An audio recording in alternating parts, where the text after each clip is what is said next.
कोर्टामध्ये हजर करण्यात आले इतक्या दिवसानंतर काय एकंदर प्रक्रिया काही होती? नाही. आज मेहरबान कोर्टापुढे आम्ही अर्ज केला. नॉन बेलेबल वॉरंट जे होतं आमच्या विरोधात तर त्याचा कॅन्सलेशनची प्रक्रिया आज आम्ही पुरी केली.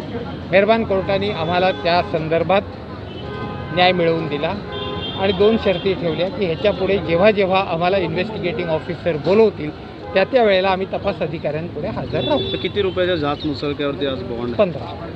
तर काय एकंदरीत जे नियम ठेवलेले आहेत त्यानंतर सुद्धा इथे कधी हजर राहायला सांगितले, आज काय तरी statement? जेव्हा बोलवतील तेव्हा, अशी काही तारीख दिली नाही, वार दिला नाही, महिना सांगितला नाही, जेव्हा त्यांना गरज पडेल ते आम्हाला बोलवतील त्यानुसार आम्हाला हजर सर राहायचं. इतका दिवस हजर नव्हते, त्याचं कारण काय, मूळ कारण ते सांगण्यात आलं का हो, कोर्टामध्ये? सांगितलं ना, अर्जात लिहिलेलं आहे की शारीरिक कारणामुळे आम्ही येऊ शकलो नाही, आजारी होतो, त्यामुळे आम्ही नाही येऊ. ठाणे नगरमध्ये काय स्टेटमेंट आज रेकॉर्ड झालेली आहे? ठाणे नगर पोलीस स्टेशनमध्ये आज दिवसभरात काय स्टेटमेंट रेकॉर्ड करण्यात आली? नाही, ती न्यायालयीन प्रक्रिया होईल, त्याच्यावर कुठल्याही प्रकारचं काहीही सांगितलं जाणार नाही. सोनू जलांनी जे आरोप लावलेले त्या मी तेच संदर्भात सांगतो की जे न्यायप्रविष्ट प्रकरण आहे त्याच्यावर कृपा करून काहीही विचारू नका.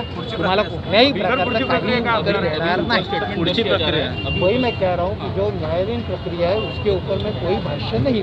सर पुढची प्रक्रिया काय असणार आहे? प्रक्रिया तपास जिथं जिथं असेल तिथं जाऊ आम्ही. तर चांदीवाला कोर्ट देखील जिथं जिथं तपास असेल त्या ठिकाणी आम्ही हजर होऊ. Thank you sir. न्यायालयीन प्रक्रियेच्या बाबतीत कुठलंही सुतोवाच्य केलं जाणार नाही. त्याच्यावर कृपा करून आपणही प्रश्न विचारू नका. मी तुम्हाला सांगतो जे न्यायप्रविष्ट आहे ते तिथंच. सर आपलं नाव? राजेंद्र मुकाशी, ॲडव्होकेट.